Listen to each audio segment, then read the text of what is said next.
бид ингээд иргэний нийгэм байгуулахад зорж авсан өнөөдөр дарганы нийгэм байгуулсан байна. Иргэдийн үг дандаа тийшээ чиглэж байна. Арчилсан намын үндсэн амин сүнс энэ өргөө байх ёстой. Эндээс холдох тусам бид ялагдлыг амсна. Ингээд иргэн анаадын инх төр таныг үгээ хэлнэ хэмээн урьж байна.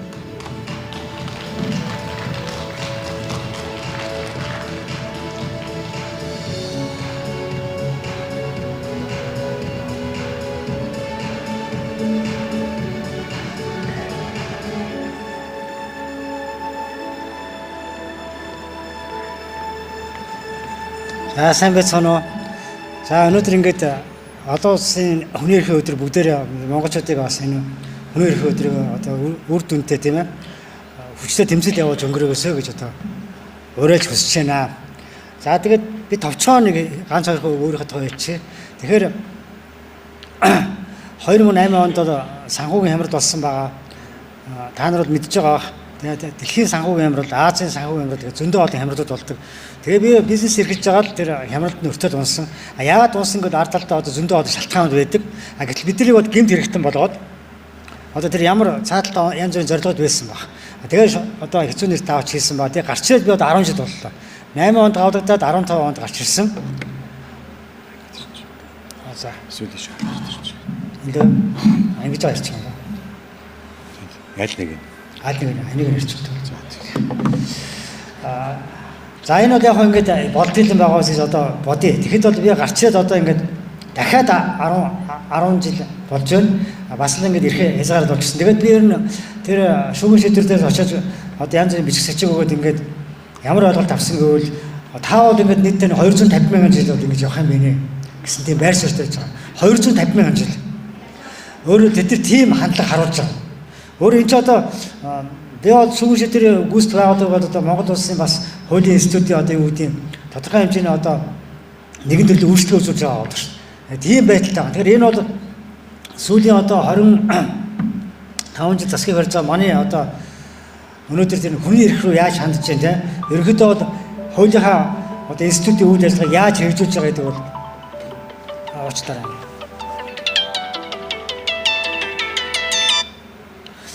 Харуулж байна гэж ойлгож байгаа. За ийм юм гэдэг энэ ийм үзэгдэл ганцхан Монголд биш байт юм байна. Би одоо сүүлийн 3 жил бол ерөөдөө хүний эрх эдийн засгийн хэрэгчлээ пэйж ажиллауллаа. Тэгээ пэйж ажиллаж байгаа хүн чинь бас тэгээд одоо бусад улсад яадын, одоо Африкт яадын, тэ Өмнөд Америкт яадын, Дэлхийд яадын, Хятад яадын, одоо тэ Оросд яадын хардсан байна. Тэгээ юу ойлгосон бэ гэвэл ерөөдөө одоо манай Монгол улсын багтж байгаа улны одоо 100 улсууд бүгдээрээ адилхан байт юм байна. Ер нь адилхан. Одоо манайх чинь нэг хүн ноогч 6000 гэж байгаа. За тэгэхээр зэрэг одоо Кыргызстан бол 2500 байдаг баг. За тэгээд нэг 3000 4000 гэдэг энэ тоо бас их учиртай илэрхийлээд байгаа. Тэгэхээр зэрэг би юу гэж бодож байгааг бол манай Монгол улс одоо хүний эрхийн авбалдах 100 онооноос 20 оноод авч байгаа. Би тэгж бодоод байгаа. 20 оноод авч байгаа. 80 оноо авч чадахгүй байгаа. Тэгэхээр энд бол би одоо энэ бичлэг хийгдэж байгаа цаашаа хүмүүс хөрөх баг. Тэгэхээр энэ дээр бол хэн буруутай вэ? Нэгдүгürt Монголын сонгогчдод өөрсдөө буруутай юм байл. Өөрсдөө хүний эрхийг мэдэхгүй. Тэгэд яг хүний эрхийг уландаа гიშдэг ямар ч мэдрэмжгүй тийм Монгол ардын нам мэтийн улс төр өвчнийг сонгож байгаа. Тэгэхээр эдгээр чинь мэдэхгүй юм чинь хэрэгжүүлэхгүй шүү дээ. Тэгэхээр үндсэн үндэс бол бидний өөрсдийн сэтгэлгээнд байна. Сэтгэлгээнд байна. Сайн мэдээ бол одоо хиймд явахаа гэдэг чинь сошиал медиагийн ирэм эхэлж байгаа учраас хүн болгон мэдээлэл авах нээлттэй болчихсон. Тэгэхээр одоо эндээс гарах одоо энэ хүний эрхийг сайжруулах тийм ээ эдийн засгийн эрхийг сайжруулах арга бид нар өөрсдөө тэмцэх хэрэгтэй гэж ойлгож байгаа. Өөрсдөө тэмцэх хэрэгтэй. Хин ч одоо би тэгж одоо бурхан баахгүй бидний ирээд нэг бидний хүмүүс сайжруулах гэж баахгүй. Одоо бууг чөтгөр гэдэг ч юм уу тийм Монгол ардын яг ингэж бодоод байх юм бол Монгол ардын байж байгаа царай л тэр. Бид нар тэрэнд яаж байгаа ш бид нар өөрсдөө ингэж одоо идэхгүй тийм ээ юу гэх арчаагаа гэдэг юм юу гэх тийм байгаа учраас манай Монгол улс ингэж хүний эрхийг ингэж сулдчихсан юм байна. Хүний эрх нь байхгүй болгоот нь ард түмний ерөнхий сэтгэлгээ бол ингэж гондоо одоо боос сэтгэл болчихсон юм. За тэгжлээ гэд тоодгоо. За яах тэгэл. Анаадынхаа шоронд орсон цаас ороод үз тэр аюул мөнгө хүссэн чинь бид гэдэг чинь. Надаа ямар хамаатай байд юм бэ гэсэн байр суурьтай.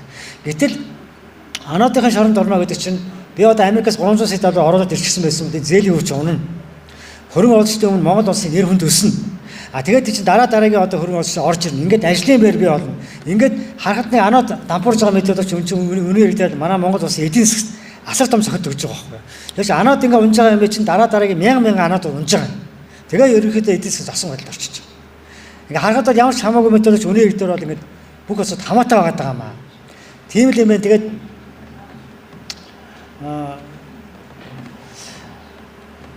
за нэг үгэлээд бас энэ ер нь хүний эрх чинь за эдийн засгийн эрх чинь холбоотой байд юм байна. Ямар одоо иргэд байна, ямар одоо эрхээ эдэлдэг, ямар одоо ухамсартай, ямар хүсэл мөрөөдөлтэй ард түмэн байна. Төдий чиний одоо эдийн засаг нь эрс хүчтэй байд юм.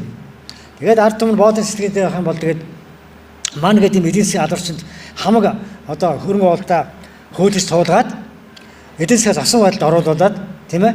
Авилгал нь одоо ингээд бүр дийлдэхэ болоод улаасаад за тэгээд одоо өөр юу гэдэг ер нь улс орон хөгжөлтэй холбоотой юу л гэдэг бүх юм нь одоо ингээд зогсон байдалд орчлоо шүү дээ.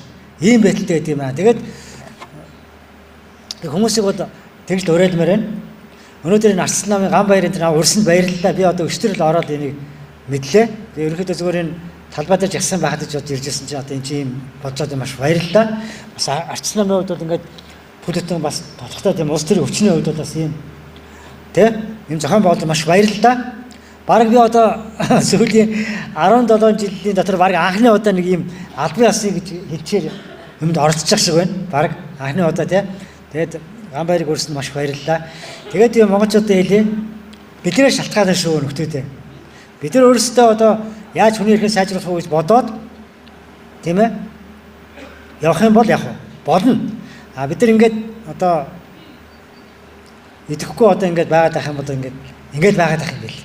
За ингээд бүгдэнд амжилт хүсье. Баярлалаа.